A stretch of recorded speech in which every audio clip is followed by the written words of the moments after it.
삶을 변화시키는 생명의 원리. 결혼. 첫 번째. 선악과는 과거에 끝난 것이 아닙니다. 생명나무도 창세기에서 끝난 것이 아닙니다. 그것은 오늘날에도 여전히 존재합니다. 그것은 오늘날에도 굳건하게 존재하는 생활 방식입니다. 사람의 모든 삶의 방식은 선악과적인 삶과 생명나무적인 삶, 오직 두 가지로 나눌 수 있습니다. 선악과적인 삶은 하나님과 분리되고 생명의 근원과 분리된 독립적인 삶이며 사망이 역사하는 삶입니다. 생명나무적인 삶은 항상 근원과 연결되어서 근원으로부터 생명의 흐름을 받는 삶입니다. 거기에는 생명의 열매와 향취가 나타나게 됩니다. 선악과적인 삶의 방식은 오늘날 대다수 사람들의 삶 가운데 나타나는 것입니다. 그것은 근원과 분리된 삶이며 끊임없이 스스로 노력하고 애쓰는 삶이며 심령에 속하지 않고 머리에 속한 삶이며 감동이 아닌 논리에 의한 삶이며 내면이 아닌 겉사람의 욕망과 본능을 추구하는 삶입니다. 포장이 있고 혼합이 있는 삶이며 눈으로 사는 삶입니다. 그것은 심령에 속하고 생명에 속한 삶이 아니기에 심령 깊은 곳에 항상 허무함과 비참함과 긴장과 쫓김과 음란과 악과 각종 더러움과 죄들이 끊어지지 않습니다. 각종 더러운 생각들과 죄된 생각이 끊임없이 일어납니다. 그것은 생명의 근원과 차단되면 바로 지옥의 근원과 연결되기 때문입니다. 그러므로 지옥으로부터 각종 악과 더러움의 기운을 제공받게 되는 것입니다. 오늘날 많은 그리스도인들이 주님을 믿으며 성경을 믿으며 주님의 뜻대로 살려고 하면서도 열매를 맺지 못합니다.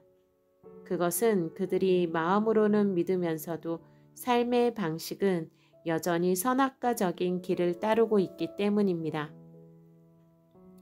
그러므로 각종 죄에서 벗어나지 못하며 많이 애를 써도 많은 은혜와 감동을 경험해도 그때뿐 진정한 삶의 변화를 경험하지 못하고 있습니다.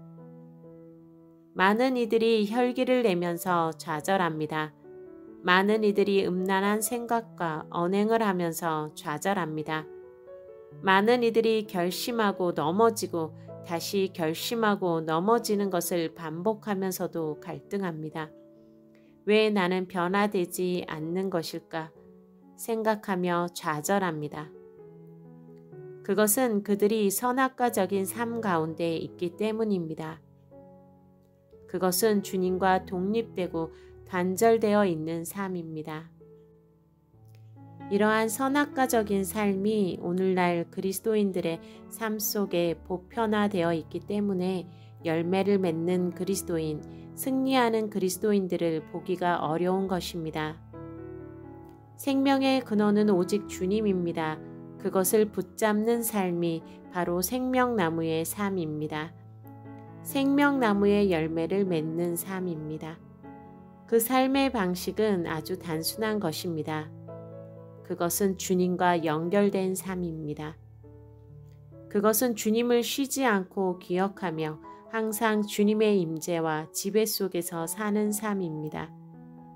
그것은 항상 주를 의식하는 삶이며 항상 기도하는 삶입니다. 사무엘은 이스라엘에게 말하기를 너희를 위하여 기도를 쉬는 죄를 범치 않겠다고 약속하였습니다. 사무엘상 12장 23절.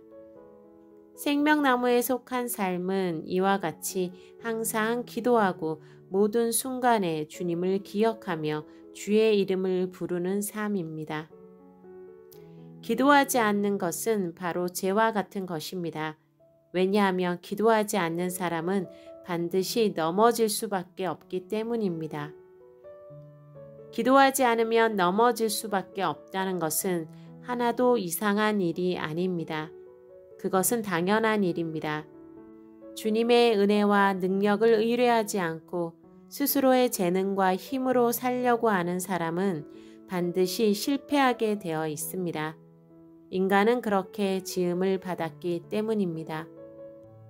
그러므로 실패와 넘어짐은 우리가 주님 안에 있지 않음을 보여줍니다. 그것은 우리의 능력이 부족했기 때문이 아니라 우리가 주님을 붙들지 않았기 때문입니다. 그것은 탁월함의 문제가 아니라 주를 의뢰하지 않음의 문제입니다. 한번 넘어진 후에 다시는 실수하지 말아야지 하고 생각한다면 그것은 잘못 이해한 것입니다. 다시는 내 힘으로 살지 말아야지, 다시는 주님의 손을 놓지 말아야지, 이렇게 결심하고 깨닫는 것이 바른 것입니다. 선악과의 사람, 독립적인 사람은 영의 감각이 마비되어 있습니다. 그러므로 그는 혼자서 일을 잘 처리해 나갑니다. 그러나 생명나무에 속한 사람은 기도하지 않고 주를 의지하지 않으면 아무것도 할 수 없습니다. 기도의 사람은 조금만 기도하지 않으면 넘어지게 되어 있습니다. 주님의 사람은 조금만 주님을 바라보지 않으면 실패하게 되어 있습니다. 여호수아도 상황이 잘 풀려나갈 때 주님을 잠시 놓쳤더니 바로 실패를 하게 되었습니다. 주님의 사람은 잠시라도 주님을 붙잡지 않으면 아무것도 하지 못합니다. 중요한 것은 항상 주님의 은총을 기억하며 그 은혜의 가운데 머물러 사는 것입니다. 교회에서 예배를 드릴 때만이 아니라 하루 24시간 길을 걸으나 잠을 자나 일을 하나 깨어 있으나 주님의 이름을 부르며 사는 것입니다. 주를 기억하는 사람은 승리합니다. 그러나 좋은 환경에 빠져 주님의 은혜를 잊어버리고 바깥의 누림을 즐기고 있는 자들은 주를 잃게 됩니다. 그리고 실패가 오게 됩니다. 요셉은 감옥 속에서 주님의 임재를 잃지 않았습니다. 그러므로 그는 범죄하지 않았고 넘어지지 않았습니다. 그러나 야곱은 라헬과 사랑에 빠져 7년을 수일처럼 여기면서 주님을 기억하지 않았습니다. 그러다가 에서가 그를 죽이려고 달려올 때에 비로소 정신이 들어서 주를 찾고 부르짖었습니다. 평안한 상황은 쉽게 주를 잊게 합니다. 과거의 어려운 시절에 주를 갈망하던 사람들도 막상 삶이 편안해지면 그 갈망과 열정을 잃어버립니다. 그러나 훈련을 통과하고 주님의 깊은 은혜 가운데 들어간 사람은 평탄한 환경 속에서도 주를 잃지 않습니다. 그러한 사람들은 바울처럼 요셉처럼 어려움에도 부요에도 일체의 비결을 압니다. 힘들 때나 즐거울 때나 오직 주를 붙듭니다. 그들의 마음은 물질에 있지 않고 편안함에 있지 않고 오직 주의 얼굴을 보며 거기에서 진정한 만족을 얻기 때문입니다.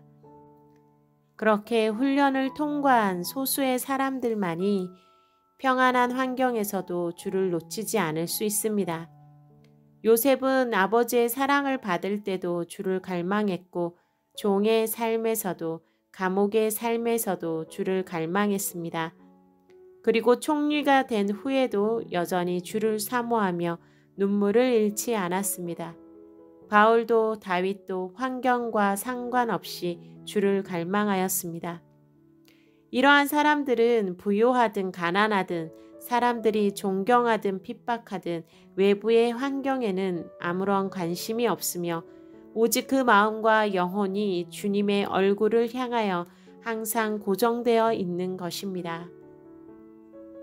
환경과 상관없는 지속적인 사모함과 갈망만이 생명나무의 연결을 가능하게 합니다. 그러나 지금 주의 이름을 부르며 달콤함과 기쁨을 누린다고 해서 안심을 할 수는 없습니다. 주의 임재는 아주 사소한 것에 불순종을 해도 아주 사소한 죄를 지어도 소멸되기 때문입니다. 주의 임재는 아주 사소한 것에 불순종을 해도 아주 사소한 죄를 지어도 소멸되기 때문입니다. 주님의 영은 거룩한 영이므로 우리 안에 더럽고 악한 죄가 들어올 때 우리는 주님의 임재를 유지할 수 없습니다. 함부로 말하고 거칠게 말하고 화를 내고 그렇게 살아가면서 주님의 임재를 유지할 수 있는 사람은 아무도 없습니다.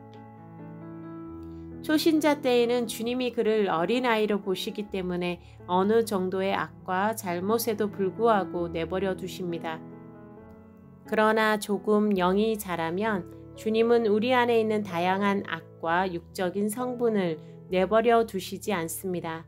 주님은 우리를 징계하십니다. 그러므로 우리는 사소한 언행을 통해서 주를 아프게 했을 때 바로 엎드려 회개해야 합니다. 우리는 항상 주님께 물어야 합니다. 오 주님, 제가 조금 전에 한 말이 주님의 마음을 아프게 하지는 않았습니까?